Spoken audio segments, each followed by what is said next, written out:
खेद ही प्रकट कर लिया और फिर आदर सम्मान के साथ वो भोज कर रहे हैं, तो अच्छी बात। उनके कई विधायकों के अंदर भारी नाराजगी है और इसका प्रकटीकरण नए वर्ष में दिखेगा और नए वर्ष में बहुत कुछ होने वाला है। कोई जात पात से अब लोग ऊपर उठ चुका है। अब लोग विकास चाहता है, अब रोजगार खोजता है, अब चाहता है विकास हो हमारे हर समाज का। तो ये सब अब चलने वाला नहीं है। ब्राह्मणों को भद्दी भद्दी गालियां देने वाले जीतन राम मांझी अब अपने पापों का पश्चाताप करने वाले हैं। जी हाँ, देखिए, जीतन राम मांझी ने अपने पटना वाले सरकारी आवास पर 27 दिसंबर को पंडितों को भोज कराने का निमंत्रण दिया है। लेकिन इसमें खास बात यह है कि इसमें बंगाली और मिथिला के पंडितों को नहीं बुलाया जाएगा। साफ तौर पर उन्होंने कहा है कि जो पंडित मछली मीट का सेवन करते हैं उन लोगों को इससे दूर रखा जाएगा। अभी हमारे साथ आरजेडी के प्रवक्ता मृत्युंजय तिवारी जी हैं, बातचीत करेंगे। मृत्युंजय जी, अपने पापों का पश्चाताप करने के लिए मांझी जी ने ब्राह्मण भोज का आयोजन किया है, क्या कहेंगे? नहीं, ब्राह्मण भोज का आयोजन तो हर लोगों को करना चाहिए, ये तो शुभ माना जाता है। तो आदरणीय जीतन बाबू मांझी जी ने जो आपत्तिजनक टिप्पणी की थी, ब्राह्मण समाज के लिए जो अपमानजनक शब्द कहे थे, बाद में उन्होंने इसके लिए खेद प्रकट कर लिया था। तो ये बात वहीं खत्म हो गई। अब अगर वो ब्राह्मण समाज को, पंडितों को ब्राह्मण भोज कर रहे हैं तो इसमें तो अच्छी बात है। दलित पंडित भाई भाई सब लोग समाज में तो एक दूसरे से मिल करके सब लोग भाई भाई हैं। राजनीति में तो ऐसे भाषा का, ऐसे शब्दों का कोई स्थान नहीं है। इसका बहिष्कार चारों ओर से निंदा सब लोगों ने किया। तो आदरणीय मांझी जी बहुत सीनियर लीडर हैं और प्रदेश के माननीय मुख्यमंत्री रहे हैं, तो उनको भी ये बात लगा होगा कि अगर किसी के मान सम्मान पर ठेस पहुंची है तो उसको पाटा जाए।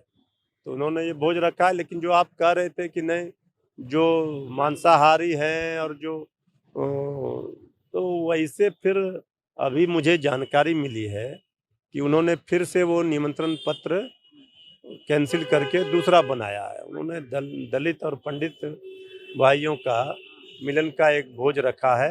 अभी कोई प्रेस वाले, मीडिया के बंधु ही हमें जानकारी दे रहे थे, तब ये आदरणीय मांझी जी समझे।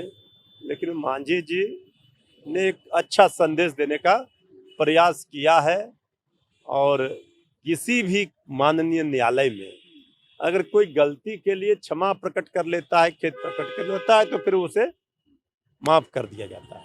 आप ये बोल रहे हैं कि पहले गाली दे दीजिए, उसके बाद इस तरह का भोज करके माफ। कतई नहीं, कतई नहीं, कतई नहीं। क्योंकि आदरणीय जीतन बाबू मांझी जी का राजनीतिक इतिहास आप देखिएगा, उन्होंने कभी इस तरह के अपमानजनक शब्द, मर्यादा तोड़ने वाला शब्दों का प्रयोग नहीं किया।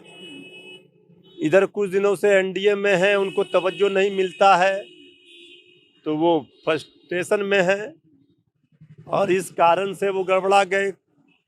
विवादित बयान वो लगातार दे रहे हैं।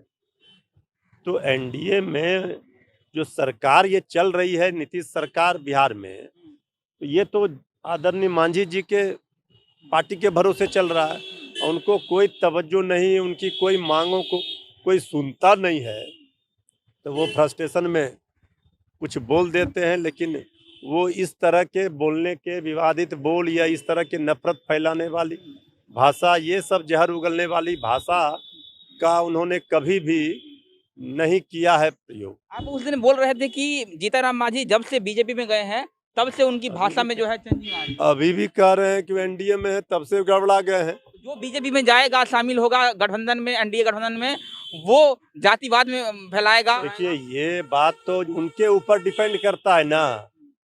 कोई भी व्यक्ति, हम लोगों के पार्टी के ऊपर आरोप लगाता था लोग, यही बीजेपी वाले, कि हम लोग तो कह रहे हैं सब लोग, सबका सम्मान है। नेता प्रतिपक्ष तेजस्वी यादव जी कहते हैं A to Z हम सब जात का, सब धर्म का सम्मान करते हैं और सबसे अनुरोध भी करते हैं कि सब लोगों को राजनीति में किसी धर्म का, किसी जात का विशेष पर टिप्पणी, अनर्गल नहीं करना चाहिए, मर्यादा को नहीं तोड़ना चाहिए। ये कोई समाज से, कोई जात पात से अब लोग ऊपर उठ चुका है। अब लोग विकास चाहता है, अब रोजगार खोजता है, अब चाहता है विकास हो हमारे हर समाज का। तो ये सब अब चलने वाला नहीं है। आदरणीय मांझी जी ने अगर भूलवश स्लिप ऑफ टंग उन्होंने कहा हो गया तो खेद ही प्रकट कर लिया और फिर आदर सम्मान के साथ वो भोज कर रहे हैं तो अच्छी बात। क्या लगता है एनडीए में सब कुछ ऑल इज वेल नहीं है? देखिए एनडीए का चारों पिलर ढह चुका है, चारों पार्टियों के अलग अलग बोल हैं, नीतियां अलग अलग हैं जो सरकार में शामिल हैं। जेडीयू पूरब, बीजेपी पश्चिम, हम पार्टी उत्तर, वीआईपी दक्षिण, ये तो ट्रबल नहीं ट्रिपल इसमें ट्रबल है। तो ये चलेगी कैसे गाड़ी? नए वर्ष में नए जोश के साथ, नए उमंग के साथ बीजेपी और जितने भी लोग वहाँ शामिल हैं सभी दल, उनके कई विधायकों के अंदर भारी नाराजगी है और इसका प्रकटीकरण नए वर्ष में दिखेगा और नए वर्ष में बहुत कुछ होने वाला है। ये एनडीए का तो नाव डूबना तय है, नाव तो डगमगा ही गई है।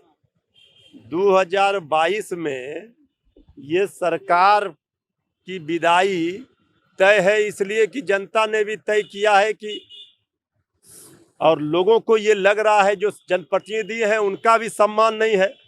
तो सारे बीमारी की एक ही दवाई कि 2022 में हो इस डबल इंजन सरकार जिसका ट्रिपल ट्रबल है उसकी विदाई। चलिए, ये थे हमारे साथ आरजेडी प्रवक्ता मृत्युंजय तिवारी जी। हालांकि 2022 में एनडीए की विदाई होती है या नहीं वो तो आने वाला वक्त बताएगा, लेकिन फिलहाल जीतन मांझी ने अपने पापों का पश्चाताप करने के लिए 27 दिसंबर को ब्राह्मण भोज का आयोजन किया है। मेरा नाम वरुण झा है, आप जनता जंक्शन देख रहे थे। बहुत बहुत धन्यवाद।